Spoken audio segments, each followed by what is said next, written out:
So I'm Severin Gelpa, and I'm the founder of MATZA and co-curator of MATZA EDGELANDS. Anja Wiedengelpa, co-creator of MATZA EDGELANDS. In today's world, security is becoming more and more important, and not only in some countries, but really worldwide. And combined to a massive urbanization, cities are under pressure, and the social divide is growing. So Edgelands try to explore and to see how can we update our social contract in order that we don't have to choose between freedom and security, but we can have both through trust and belonging.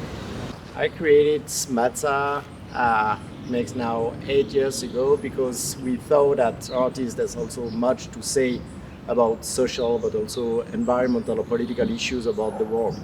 Basically, MATZA is the idea of going in the field with a collective of artists, but not only, with an architect as well, and try to understand these issues by sharing with the people in the cities. And this is why Edgeland came to MATZA, and we have a common project now during 4 years, where in every city where Edgeland Institute is doing a scientific, academic exploration, what MATZA Edgeland is doing an artistic project. So we are in 7 cities on 5 continents, every time with like 8 to 10 artists.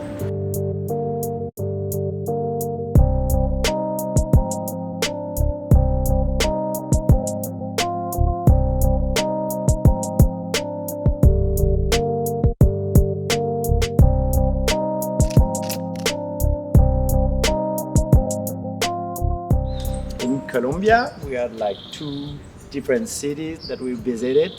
First Medellín and then Cúcuta.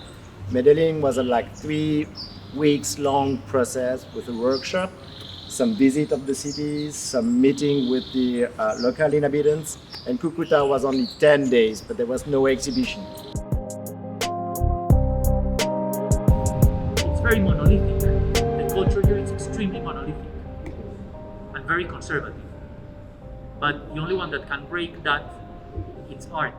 And by doing an opening and an exhibition in Medellin, that was also a way to unite and to gather people coming from different fields and different areas.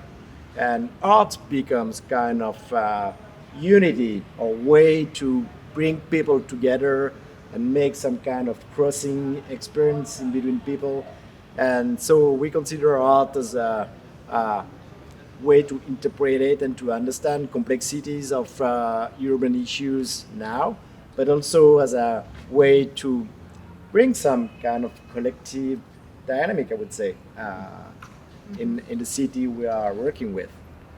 And of course, you cannot talk about explore social contract without creating a social contract in the group. So that was also in every MATZA, it's very important. The group of artists, they live together, they eat together, they exchange a lot about their explorations, and that's an important part as well. There's an exchange in the group, there's an exchange with the inhabitants and the city, everything that is around, and then these things together with what is within the artists bring something that can be expressed in an art piece or in an exploration.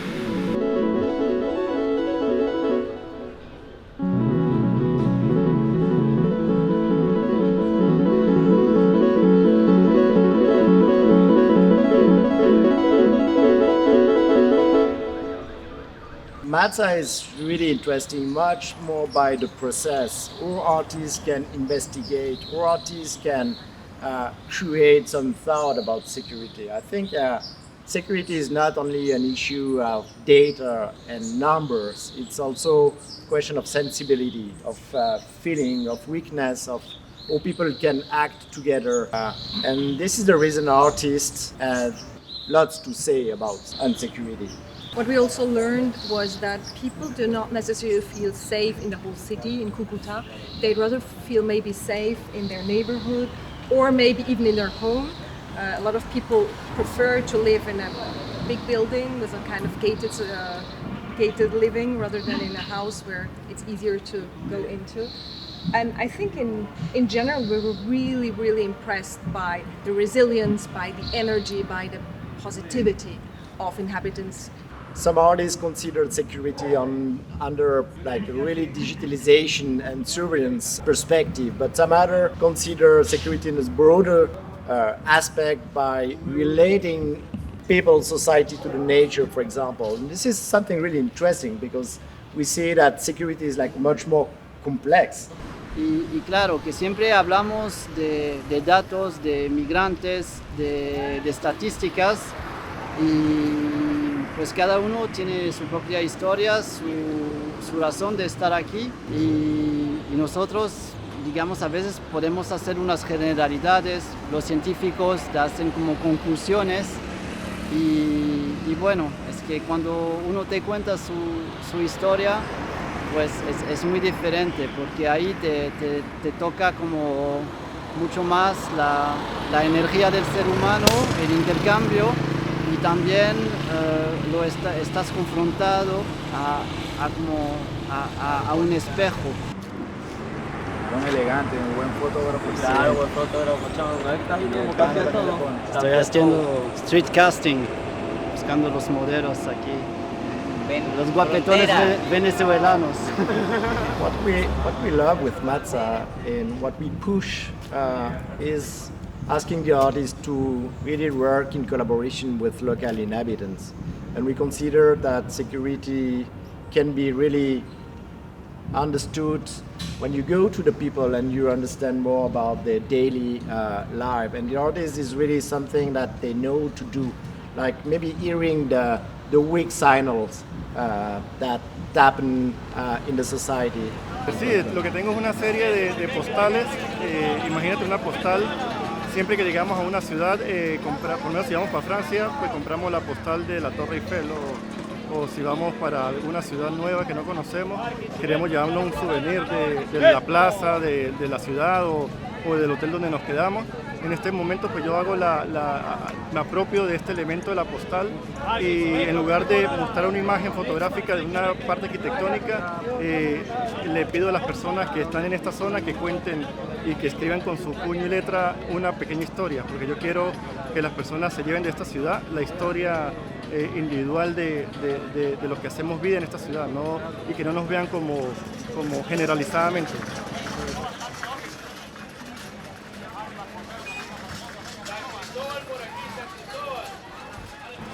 Mi idea fue que como que la utilización de la digitalización en el contexto migrante, más bien el contexto frontera, puede ser utilizado por un migrante, puede ser utilizado por la gente que hace comercio, puede ser utilizado por la gente que es población péndulo, es decir, gente que vive en Venezuela pero hace vida laboral o estudiantil aquí, o gente que vive en Colombia y hace vida laboral en Venezuela. Y eso me dio a entender que hay como una necesidad de la inclusión o del acceso al internet, más allá de por un sentimiento o una necesidad de estar informado o de estar conectado como por redes sociales. Es algo más de que estas personas lo usan como mecanismo de seguridad, de el avisar, de ya crucé, ya estoy aquí, la mercancía va allá, preguntándole a los clientes si están listos, todo ese tipo de cosas. Entonces, al final instalé 2 dispositivos de Wi-Fi modem de una manera gratis, uno en La Trocha y uno aquí en el puente Santander, donde fue muy interesante como la gente se vinculó, se conectó, compartía. Al principio estaba como un poco escéptico, pero luego bien.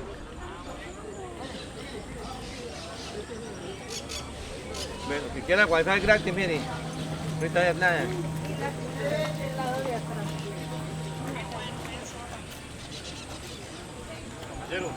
O sea, es la frontera de 2 de los países más complejos a nivel político, económico, social, los últimos 50 años, seguro de la región y uno de los del mundo. O sea, la situación de Venezuela es muy compleja y la situación de Colombia es muy compleja. Tú imagínate ese espacio. Yeah, Cúcuta is a city that has to adapt constantly because there are new people coming in, others leaving, and that kind of instability is very interesting when you analyze the system, how is the city resilient and not only the inhabitants.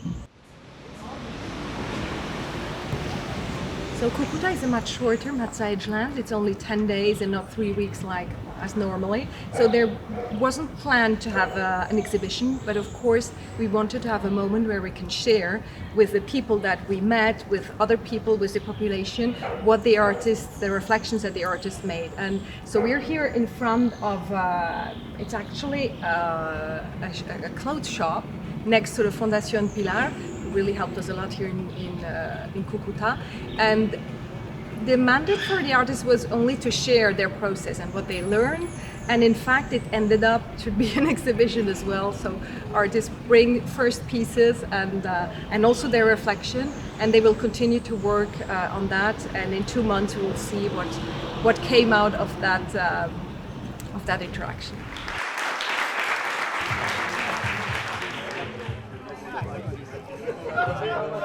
Cúcuta and Medellín were really a fantastic playground in order to really learn from the field, try to understand the people, listen. We didn't come with answers, we came only with questions, and we leave definitely with more questions even, but it's a way to feel and to add something to the discussion on maybe another level. Now we're about to finish Cúcuta's project, and we're already working on Nairobi. That's gonna be the next cities. So many question comes, and what can we bring from Colombia to Kenya to try to understand a bit more the situation? I think there's some really strong connection. The informal activities, for example, business, connection between people. Or can we try to build some new securities perspective in countries where there's a real lack of power, control, and ability from the public system to answer insecurities feelings at the population?